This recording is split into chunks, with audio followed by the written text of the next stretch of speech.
नमस्कार दोस्तों आज की इस क्लास में हम रीट के कुछ और प्रीवियस ईयर क्वेश्चंस के बारे में बात करेंगे। इससे पिछली क्लास में भी हमने प्रीवियस ईयर क्वेश्चन डिस्कस किए थे। अगर आपने वो क्लास नहीं देखी है तो उसका लिंक आपको इस वीडियो के डिस्क्रिप्शन बॉक्स में मिल जाएगा, तो आप उसे भी ज़रूर देख लीजिएगा। तो आज की क्लास को शुरू करते हैं। तो पहला क्वेश्चन आपके सामने है, if the radius of a circle is increased 3 times, then how many times the new circumference increase from its original size?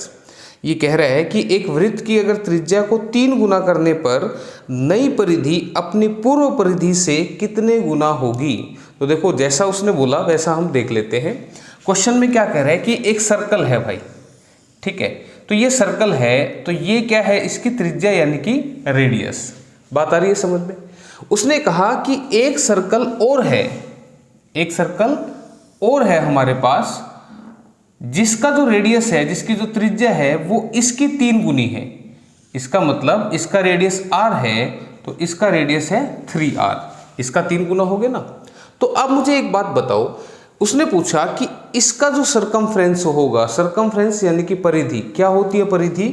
आप यहाँ पर खड़े हैं और अगर आपने इस सर्कल का पूरा एक चक्कर कर लिया तो इसे हम कहेंगे कि आपने इसकी परिधि पर चक्कर लगा दिया, यानी कि इसके सरकमफ्रेंस पर चक्कर लगा दिया। तो सरकमफ्रेंस क्या है, ये पूरा एक चक्कर। तो ये सर्कल में जो होता है वो होता है 2πr के बराबर, यानी कि इस सर्कल की परिधि सरकमफ्रेंस कितनी होगी, 2πr होगी। तो अगर मैं इसकी बात करूं तो इसकी परिधि यानी कि इसका सरकमफ्रेंस क्या होगा, 2πr, पर यहाँ पर रेडियस की वैल्यू कितनी है, 3r, यानी कि अगर ये 10 है तो ये इसका 3 गुना यानी कि 30 है, यानी ठीक है। तो यहाँ पर ये 3r होगा। तो इसको अगर मैं सोल्व करूं तो ये कितना बनेगा, 3 दूनी 6πr, ठीक है। तो इसका जो सरकमफ्रेंस है वो है 2πr और इस नए वाले सर्कल का सरकमफ्रेंस यानी कि परिधि है 6πr। तो उसने पूछा था कि नई परिधि अपनी पूर्व परिधि से कितने गुना होगी, यानी कि ये इसकी कितने गुना होगी। तो तुम मुझे बताओ, अगर इसको मैं 3 गुना कर दूं तो हमारे पास ये आ जाएगा, बिल्कुल आ जाएगा।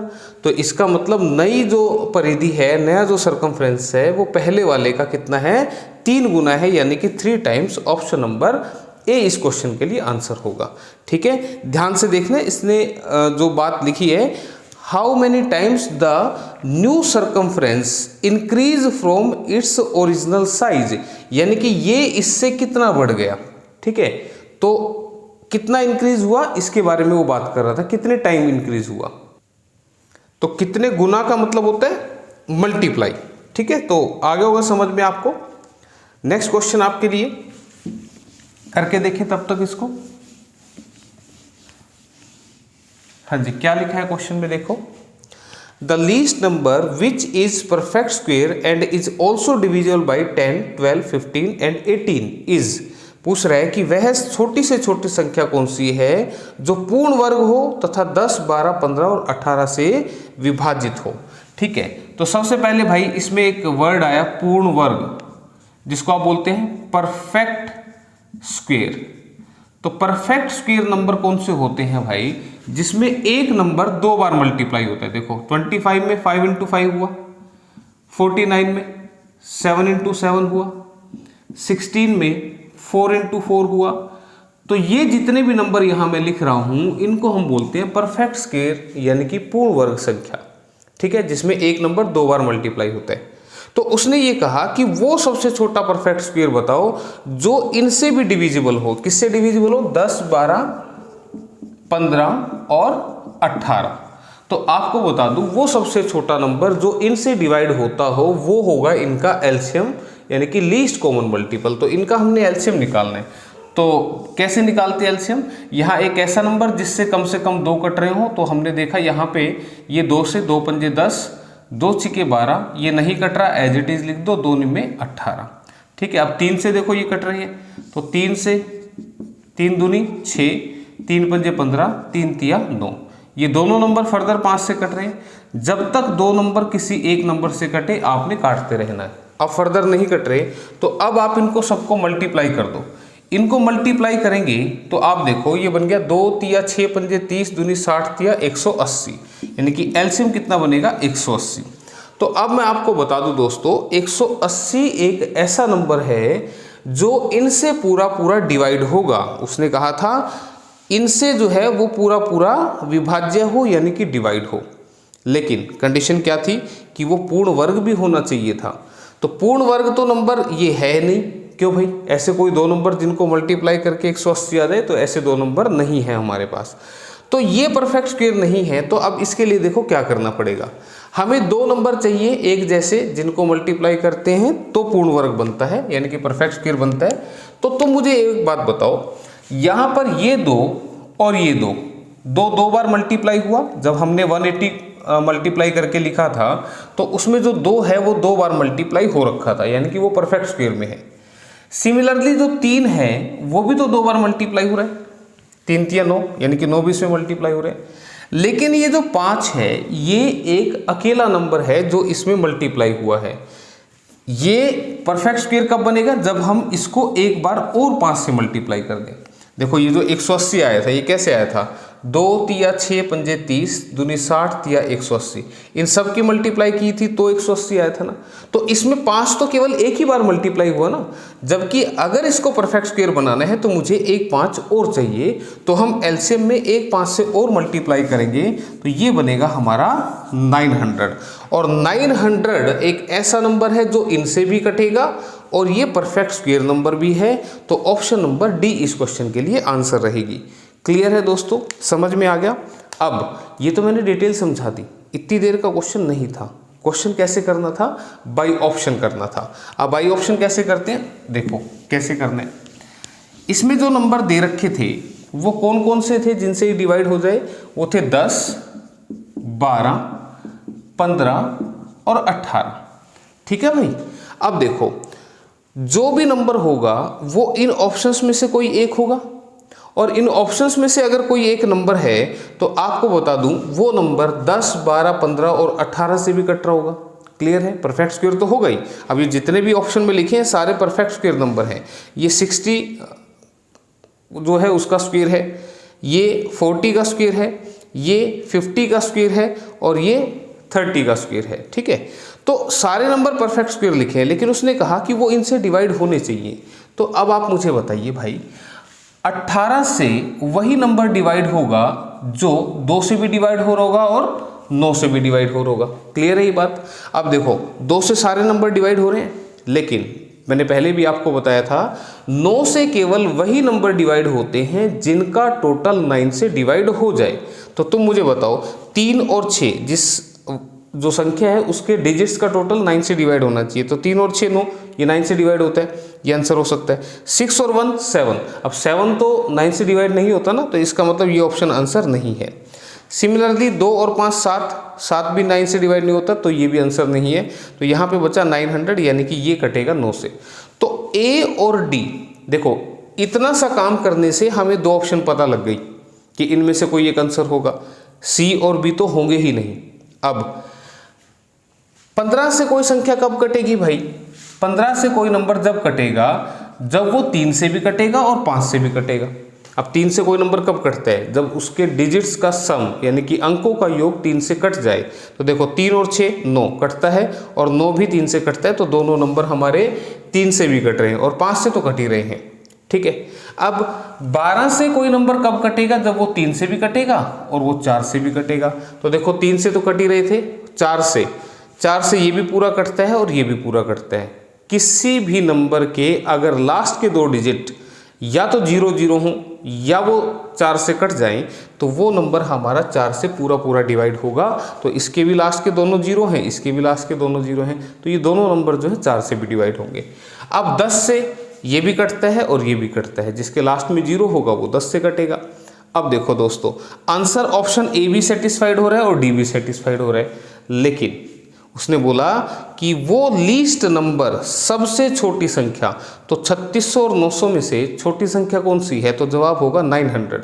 तो अगर ऐसी सिचुएशन आ जाए कि more than one option satisfied करे इन सभी बातों को, तो उस सिचुएशन में आपसे सबसे छोटी पूछी है, तो इसलिए आप 900 को आंसर लगा देंगे, यानी कि ऑप्शन डी इसका जवाब रहेगा। ठीक है, तो इतना आसान था। डिटेल भी मैंने आपको समझा दी, लेकिन करने के लिए एग्जाम में आपको इस तरीके से करना है। ठीक है, तो नेक्स्ट क्वेश्चन आपके सामने है भाई, करके देखो तब तक इसको। हाँ जी, क्या है स्टेटमेंट में? Area of curved surface of a cylindrical pole is 264 metre square and its volume is 1848 metre cube. What is the height of the pole? एक बेलनाकार खंबे के वक्र पृष्ठ का क्षेत्रफल 264 वर्ग मीटर है और इसका आयतन 1848 घन मीटर है, तो खंबे की ऊंचाई कितनी होगी? ठीक है, तो अब आप देख लीजिएगा भाई। सबसे पहले तो ये बेलनाकार खंबा होता कैसा है? जैसा दोस्तों ये मार्कर है, इसी को हम बोलते हैं बेलनाकार खंबा। ये कैसा है? गोल है, इसको बोलते हैं कर्व्ड सरफेस एरिया। ठीक है, और बताता हूं मैं। कर्व्ड सरफेस एरिया का मतलब क्या? वक्र पृष्ठीय क्षेत्रफल का मतलब क्या? जिसमें टॉप और बॉटम पार्ट को छोड़ देते हैं। इसका मतलब इसका टॉप और बॉटम आपने नहीं लेना है, केवल कौन सा पोर्शन लेना है? ये वाला पोर्शन, यानी कि ये गोल वाला पोर्शन। ठीक है, तो मैं इसको थोड़ा सा बना के भी दिखाता हूँ। जो सिलेंडर है, यानी कि बेलनाकार जो खंबा है, वो इस शेप का होगा। ठीक है, ये हमारी बेलनाकार शेप है, जिसमें ये होता है हमारा रेडियस और ये होती है हमारी हाइट। ठीक है, ये है हमारी त्रिज्या और ये है हमारी ऊंचाई। क्लियर है यहाँ तक? अब जो बेलन होता है उसका वक्र पृष्ठीय क्षेत्रफल यानी कि कर्व्ड सरफेस एरिया, मैंने अभी बताया कि ये वाला पोर्शन ये होता है, ये पोर्शन यानी कि ऊपर का ढक्कन और नीचे का ढक्कन उसमें नहीं होता। तो अब आप मुझे बताइए, अगर मैं इसको ऐसे दिखाऊं तो आपको ये एक सर्कल दिखेगा। देखो कैसा दिख रहा है? गोल दिख रहा है, ये एक सर्कल दिख रहा है। और ये सर्कल की क्या है? परिधि है, यानी कि सरकमफ्रेंस है। अभी फर्स्ट क्वेश्चन में हमने बात की थी इसके बारे में। तो ये कितनी होती है? 2πr। ठीक है, इसको हम क्या बोलते हैं? 2πr। ये क्या है? ये गोल वाला पोर्शन है, लेकिन ये गोल वाला पोर्शन एक पर्टिकुलर हाइट का है, तो इसके अंदर हाइट भी आ रही है। तो 2πrh ये जो होता है वो एक बेलन का वक्र पृष्ठीय क्षेत्रफल यानी कि कर्व्ड सरफेस एरिया होता है, जो कि क्वेश्चन में कितना गिवन है आपको? 264। ठीक है भाई, उसके बाद क्या गिवन है? कह रहा है इसका जो वॉल्यूम है वो 1848 है, यानी कि इसका आयतन। तो आयतन देखो कैसे होता है, मुझे बताओ। अगर मैं इसको बेस से दिखाऊं तो ये आपको एक सर्कल दिख रहा है, सर्कल दिख रहा है। इस सर्कल का एरिया कितना होता है? तो आप बोलते हैं ये πr² होता है। एक सर्कल, एक वृत्त का क्षेत्रफल होता है πr², लेकिन ये πr² जो है एक पर्टिकुलर हाइट तक गया हुआ है, तो इसमें हाइट भी आएगी। तो πr²h जो है वो क्वेश्चन में हमें कितना दे रखा है? 1848। ठीक है, 1848 दे रखा है। तो आपसे हाइट पूछी जा रही है। तो अब देखो, यहां से मैं हाइट निकालूं तो मुझे रेडियस नहीं मालूम, इधर से हाइट निकालूं तो भी मुझे रेडियस नहीं मालूम। इसका मतलब हमें यहाँ रेडियस पहले पता करना पड़ेगा, तभी हम हाइट को बता पाएंगे। अब रेडियस कैसे पता लगेगा? क्यों ना हम इन दोनों को डिवाइड कर दें आपस में। ठीक है भाई, हम क्या कर दें? इन दोनों को आपस में डिवाइड कर देते हैं। तो डिवाइड करने से देखो क्या होगा दोस्तों, पाई से तो पाई कट जाएगा, एच से एच कट जाएगा, आर से एक r² कट जाएगा। क्लियर है यहाँ तक बात? अब यहां बच गया 2, यहां बच गया r और यहां पर ये बचा हुआ है। तो अब आपको बता दूं, इस 2 से इसको मैं काटूं तो कितने पे कटेगा? ये ध्यान रखना कैसे मैं काट रहा हूं। अगर बराबर आ जाए बीच में तो ऊपर वालों से ऊपर वाले कट सकते हैं और नीचे वालों से नीचे वाले कट सकते हैं। तो 2 से मैंने काटा, 2 एकम 2, 2 तिया 6, 2 दूनी 4। ठीक है, अब इसको और इसको काट लेते हैं। तो काटते हैं तो 4 से काट लो, 4 तिये 12, 4 तिये 12, 4 चौके 16, 4 छिके 24, 4 दूनी 8, 11 तिया 33, 11 चौके 44, 11 दूनी 22। ठीक है, और 3 से काटा मैंने, 14 पे कट गया। तो यहाँ से r की वैल्यू कितनी आ रही है? 14 आ रही है। यानी कि रेडियस जो है हमारा वो 14 सेंटीमीटर हमारे पास आ गया। सेंटीमीटर है, मीटर में है, तो रेडियस 14 मीटर आ गया हमारे पास। ठीक है भाई, किसी को ऐसे काटने में दिक्कत आई है तो भाई ऐसे पलट के काट लेना, 2 को इधर ले आना, ठीक है, क्रॉस मल्टीप्लाई में आएगा तो फिर काट लेना, कोई दिक्कत नहीं। अब यहाँ r बचा था, यहाँ 14 बचा था, तो r बराबर है 14 मैंने लिख दिया, 14 वैल्यू आ गई। अब हमें r नहीं बताना था, हमें तो हाइट बतानी थी। अब हाइट कैसे पता लगेगी, इनमें से किसी भी एक वैल्यू में आप इसको रख दो। जैसे मेरे को पता था कि 2πrh जो है वो क्वेश्चन में 264 के बराबर है, तो अब इसकी वैल्यू रखते हैं। पाई कितना होता है 22/7, देखो लिखा भी हुआ है कि पाई को 22/7 लिखना है, और r की वैल्यू कितनी है 14 अभी हमने निकाल ली, और h हमें कैलकुलेट करना है। तो बस इसको काट दो, 22 एकम 22, कितना बचा 4, 22 दूनी 44, 7 दूनी 14, 2 दूनी 4 तिये 12, और हाइट यहाँ से कितनी आ रही है 3 मीटर। तो कहीं पर ऑप्शन में 3 मीटर लिखा हुआ है भाई, बिल्कुल लिखा हुआ है, ऑप्शन नंबर बी में लिखा हुआ है। ठीक है, तो इस तरीके से आपने करना था भाई इसको, तो आसान था क्वेश्चन। ठीक है, तो आंसर 3 मीटर क्लियर है। तो नेक्स्ट क्वेश्चन आपके सामने, तो देखो भाई करो, तब तक इस क्वेश्चन को करो, क्या लिखा है ध्यान से पढ़ो।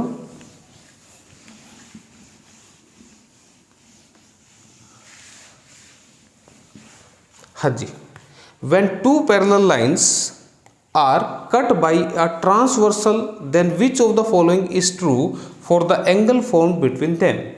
ये कह रहा है कि यदि दो समांतर रेखाओं को एक तिर्यक रेखा काटती है तो उनसे बनने वालों कोणों के लिए निम्न में से कौन सा कथन सत्य है। ठीक है, ध्यान से पहले इस चीज को बना लेते हैं।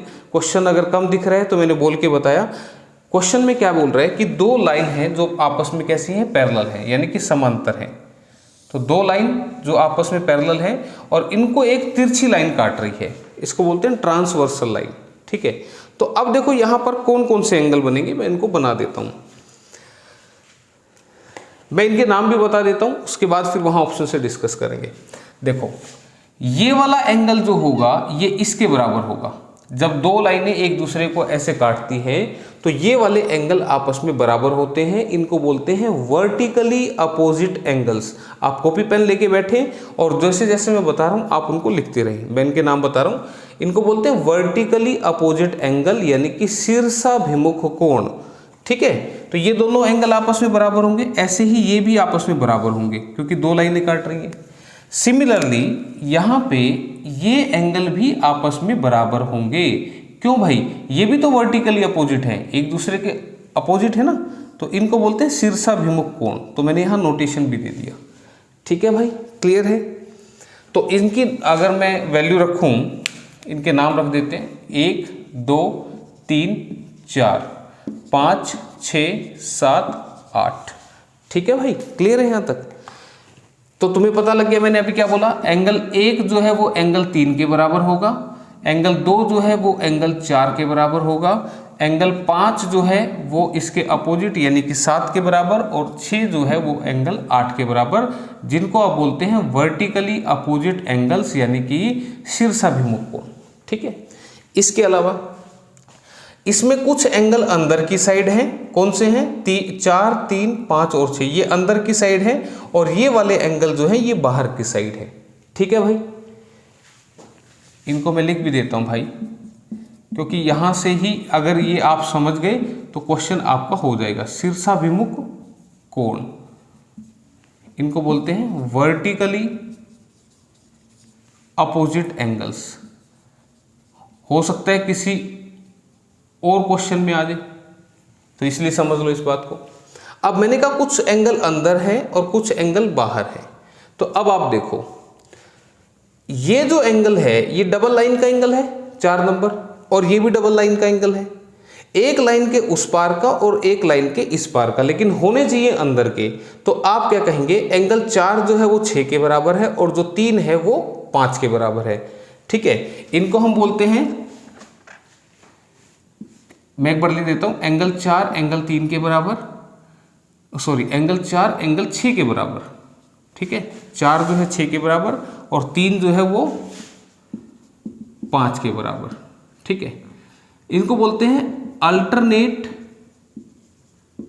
Interior angle, alternate interior angle यानी कि एकांतर अंत्यकोण, एकांतर अंत्यकोण यानी कि अल्टरनेट इंटीरियर एंगल। ये अंदर की तरफ है ना, लेकिन अल्टरनेट क्यों बोला, एक इस साइड का है और एक इस साइड का है, तो इसलिए इसको अल्टरनेट बोल रहे हैं। ठीक है। सिमिलरली एंगल 1 जो है वो 7 के बराबर होगा, एंगल 2 जो है वो 8 के बराबर होगा, तो उनको बोलेंगे क्या, अल्टरनेट एक्सटीरियर एंगल। ये देखो बाहर की साइड है ना ये एंगल, ठीक है, तो ये अल्टरनेट शॉर्ट में लिख रहा हूं एक्सटीरियर एंगल, एक्सटीरियर एंगल। जो हिंदी में लिख रहे हैं वो लिख लें एकांतर बाह्य कोण। ठीक है, तो 1 बराबर है 7 के और 2 बराबर है 8 के, angle 2 is equal to angle 8। Clear है?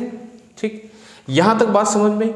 इसके अलावा कुछ एंगल यहां पर होते हैं जिनको हम बोलते हैं कोरस्पोंडिंग एंगल, कोरस्पोंडिंग एंगल्स, जिनको आप क्या कहेंगे, संगत कोण, संगत कोण।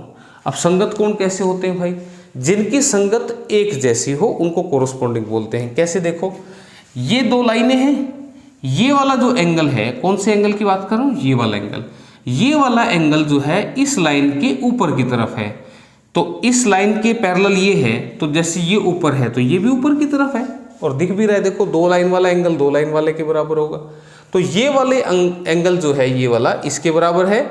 सिमिलरली ये वाला एंगल जो है वो इसके बराबर है, यानी कि 2 बराबर है 6 के, 1 बराबर है 5 के। ये भी लाइन से ऊपर, ये भी लाइन से ऊपर, ये लाइन से नीचे है, देखो एंगल 3 जो है वो एंगल 7 के बराबर है। इसी तरह से एंगल 4 जो है वो एंगल 8 के बराबर है, तो मैं इसको लिख देता हूं, एंगल 2 बराबर है एंगल 6, ठीक है, और एंगल 3 बराबर है एंगल 7, एंगल 1 बराबर है एंगल 5, और एक और कौन सा बच गया, एंगल 4 बराबर है एंगल 8। ठीक है, संगत देखो, जैसे ये लाइन के ऊपर ऐसे ये लाइन के नीचे, इस तरह से संगत हमने इनकी देखी। तो ये अलग अलग तरह के एंगल थे अगर 2 पैरेलल लाइंस को एक ट्रांसवर्सल यानी कि तिर्यक रेखा काटे तो। अब क्वेश्चन को पढ़ते हैं फटाफट। Interior angles on one side of transversal are equal. तिर्यक रेखा के एक तरफ के बने कोण एक तरफ वाले अंत्य कोण बराबर होते हैं। तो क्या ये बात सही है? इसके एक ही साइड के यानी कि 3 क्या 6 के बराबर है, एक सिंगल लाइन का और एक डबल लाइन का, तो ये तो बराबर नहीं है ना भाई। लेकिन वो तो कह रहा है ये बराबर होते हैं, तो इसका मतलब वो बात गलत कह रहे हैं और हमें देखना है कि इनमें से कौन सी बात सही है। तो फर्स्ट ए ऑप्शन गलत है। Alternate angles are not equal. Alternate angles का मतलब क्या होता है, एक लाइन के इस साइड का और एक लाइन के इस साइड का। तो मैंने तो कहा था ये दोनों तो बराबर होते हैं, यानी कि ये बराबर होंगे, ये बराबर होंगे। सिमिलरली 1 और 7 बराबर होंगे, 2 और 8 भी बराबर होंगे। ध्यान रखना, इसके बारे में बात नहीं की थी तो आप लिख लेना, ठीक है। ये अच्छा लिखा हुआ है, ये तो लिखा हुआ है 1 7 2 8, ठीक है। तो ये वाले एंगल जो है वो कह रहे हैं कि बराबर नहीं होते, जबकि ये बराबर होते हैं, एकांतर कोण बराबर होते हैं, लेकिन वो कह रहे नहीं होते, तो ये भी गलत है। Corresponding angles are equal. Corresponding कौन से होते हैं? संगत कोण। तो संगत कोण बराबर होते हैं, ये बात बिल्कुल सही है। कोरोस्पोंडिंग का मतलब क्या, जैसा ये वैसा ये। तो जो थर्ड ऑप्शन है वो इस क्वेश्चन के लिए आंसर होगा।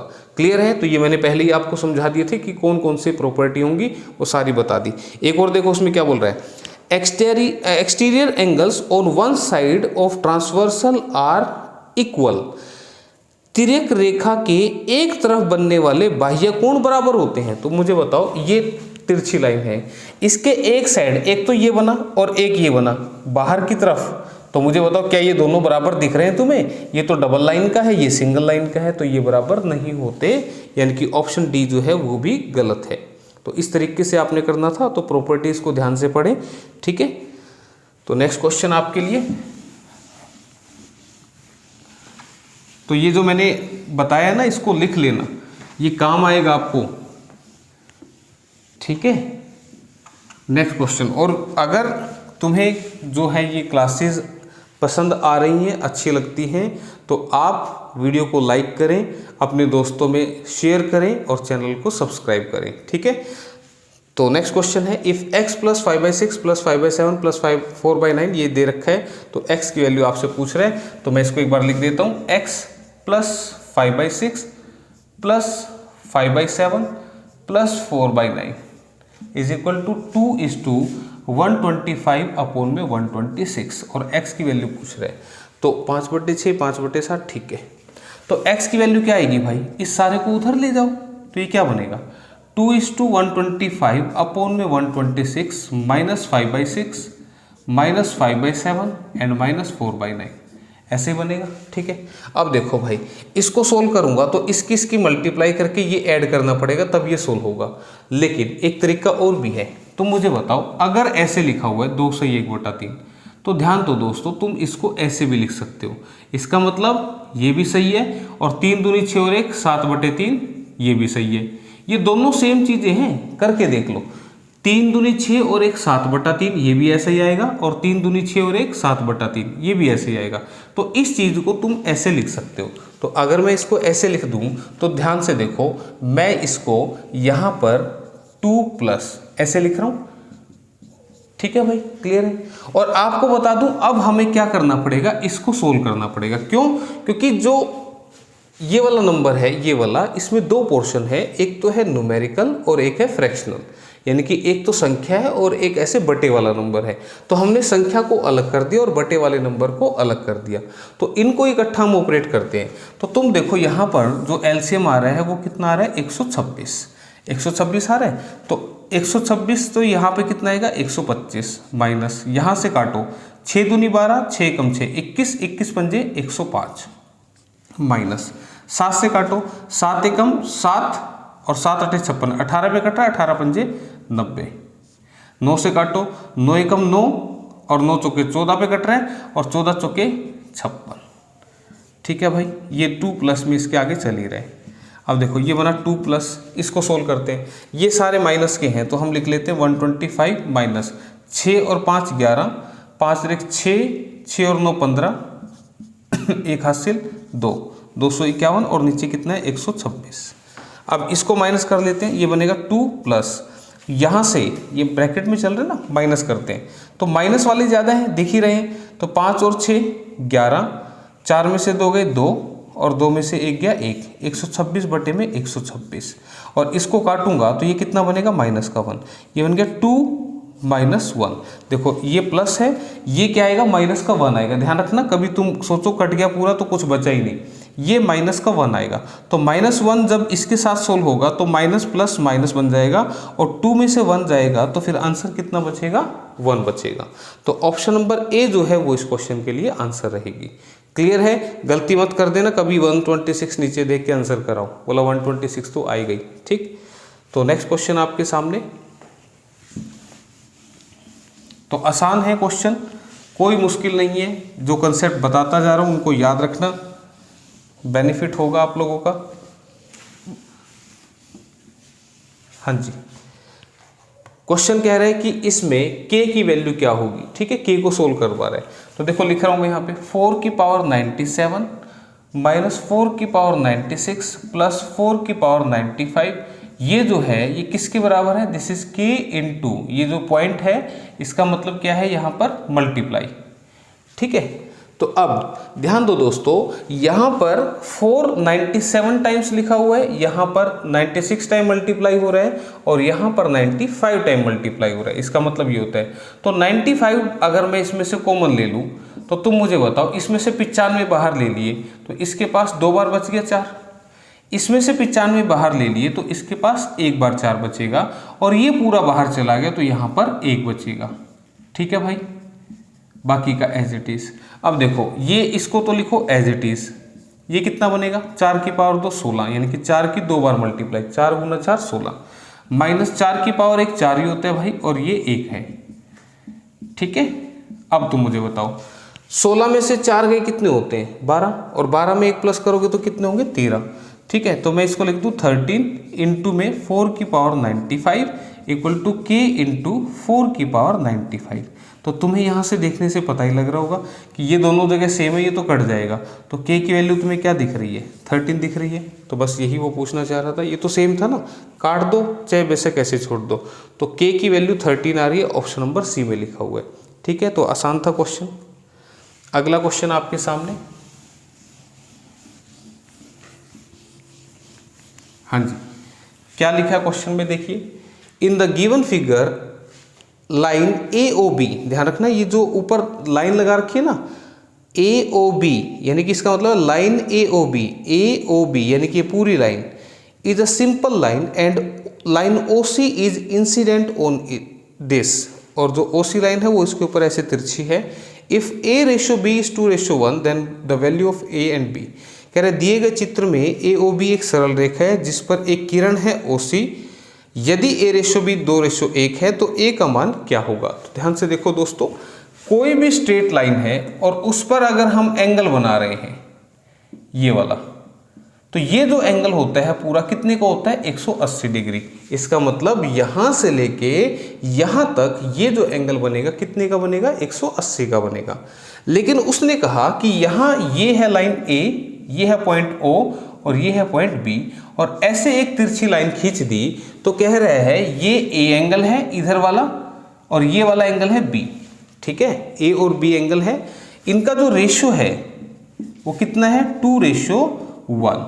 इसका मतलब ये हुआ कि इस 180 वाले एंगल के दो हिस्से तो इधर रखने हैं A के लिए और एक हिस्सा इधर रखना है B के लिए। तो मैं ये कह सकता हूं कि टोटल 3 हिस्सों में मैं 180 को बांट दूं। तो 180 को अगर मैं 3 हिस्सों में बांटूंगा तो मेरा जो एक हिस्सा है वो 60 के बराबर हो जाएगा। इसका मतलब ये वाला एंगल तो 60 है और ये वाला एंगल जो है वो 120 है। देखो ध्यान से, ये एक हिस्सा है और ये 2 हिस्से हैं, हो गए ना, और इनका टोटल जो है वो 180 होना चाहिए। ये बात मैंने बताई थी कि स्ट्रेट लाइन सीधी रेखा पर बने कोणों का योग 180 होता है। ठीक है, तो नेक्स्ट क्वेश्चन आपके लिए।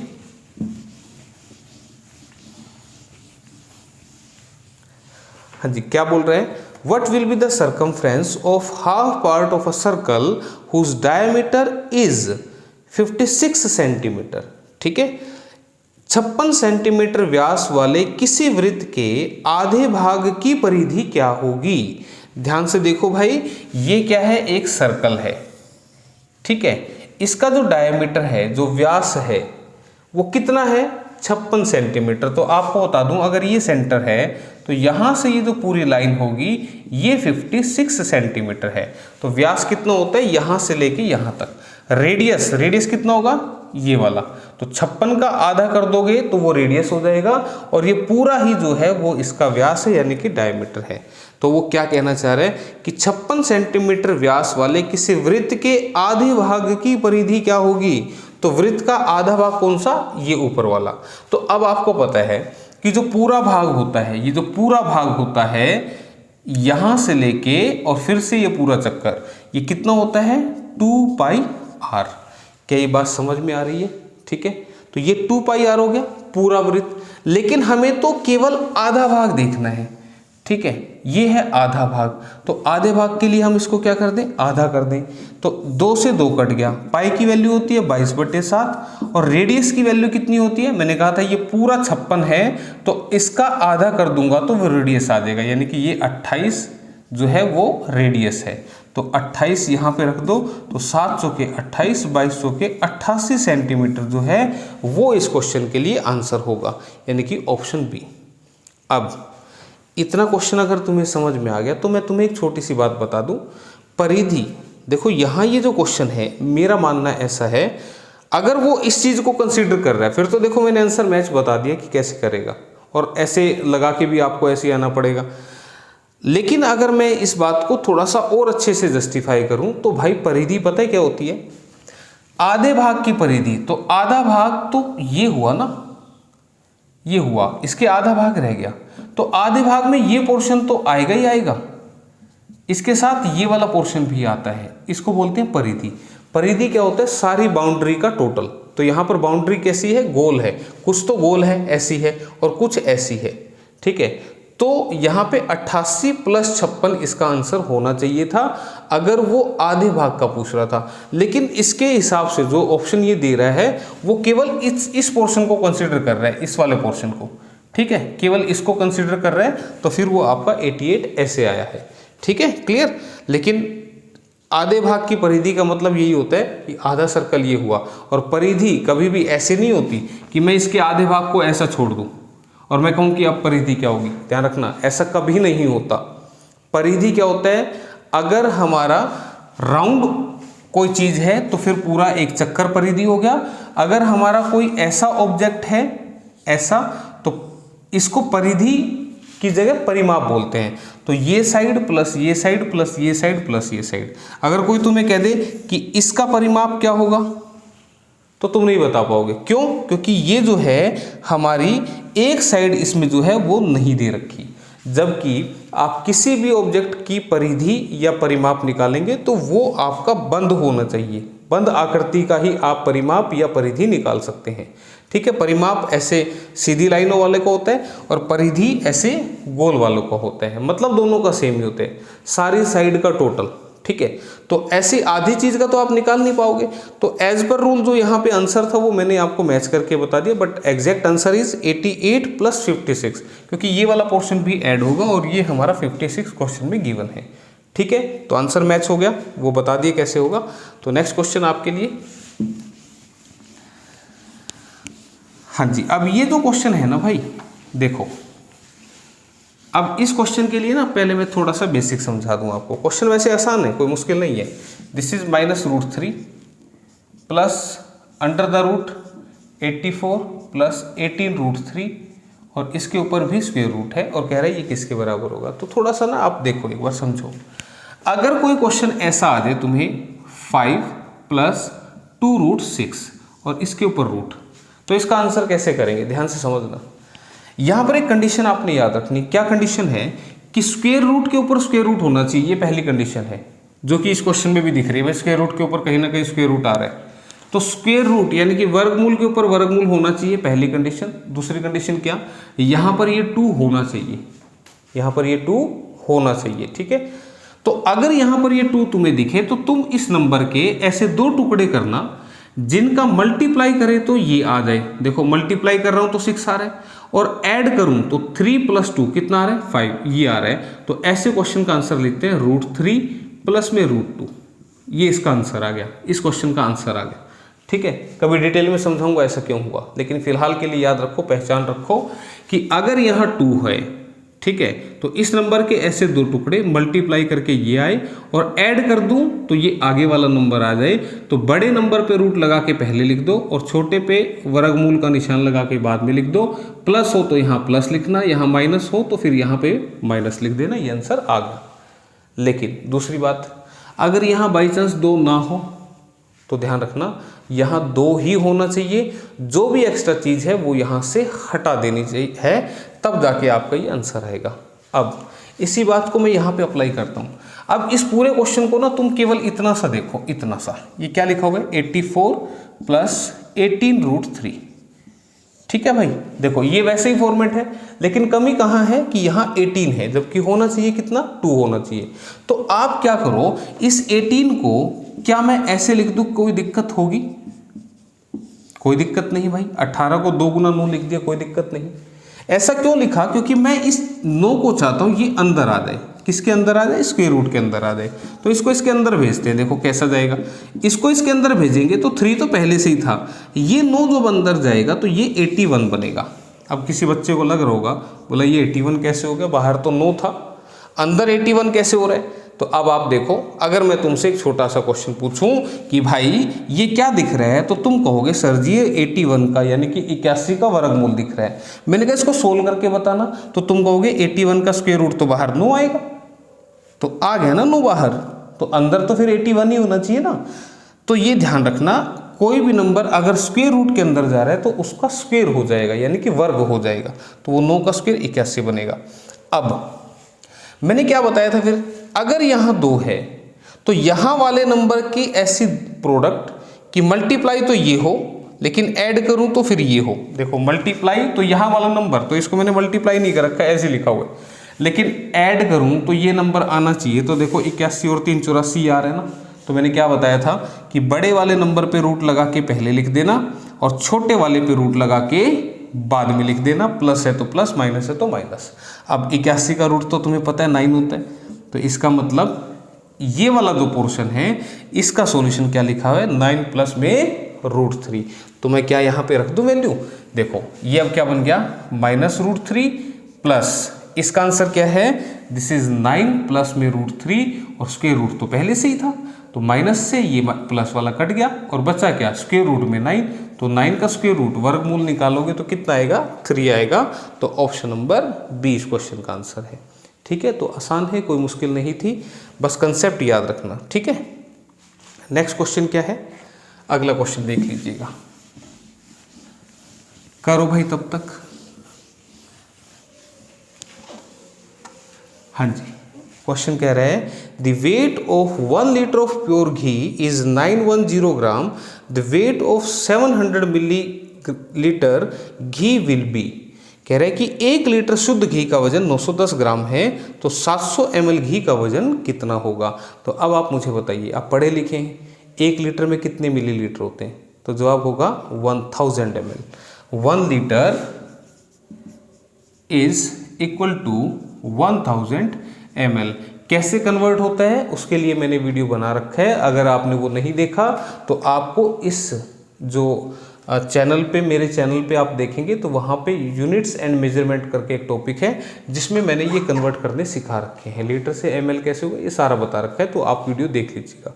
ठीक है, तो अब 1 लीटर 1000 ml के बराबर होता है, तो वो पूछना चाह रहा है ग्राम में कितना होगा। तो याद रखना दोस्तों मेरी बात, जो भी चीज़ मैथमेटिक्स में कभी भी पूछी जाए उसे हमेशा सोल्व करते हुए राइट साइड में रखते हैं। ठीक है, इसका मतलब 1 लीटर प्योर घी 910 ग्राम के बराबर है, तो 910 ग्राम ये किसका वैल्यू हो गया, अब 1000 ml का। ठीक है, 1 लीटर लिखूं या ml लिखूं, बात तो बराबर है, तो मैं कह दूंगा 1000 ml 910 ग्राम के बराबर है, तो 1 ml किसके बराबर होगा, तो तुम कहोगे सर 910 बटे पे 1000 के बराबर होगा, लेकिन वो तो पूछ रहा है कि 700 ml घी किसके बराबर होगा, तो 700 ml किसके बराबर होगा ये निकाल लो, 910 बटे में 1000 और गुणा में 700, बस सोल्व कर दो, 2 जीरो से 2 जीरो उड़ गए, 0 से ये उड़ गया, 7 एकम 7, 7 9 में 63, तो 637 ग्राम के बराबर होगा। ठीक है भाई, तो कहीं दिख रहा है, ऑप्शन नंबर ए में दिख रहा है। तो इस तरीके से आपने करना है मैथ के क्वेश्चंस को, और बड़े आसान क्वेश्चंस हैं, ज़्यादा मुश्किल नहीं है, बस ध्यान से करना है। आपने नहीं भी मैथ कभी पढ़ रखा होगा तो कुछ क्वेश्चन ऐसे मिलेंगे जिनको आप बिना मैथ पढ़े भी करके आ सकते हैं। ठीक है, तो आज की क्लास में इतना ही, जल्दी मिलेंगे अगली क्लास के साथ। थैंक यू, धन्यवाद।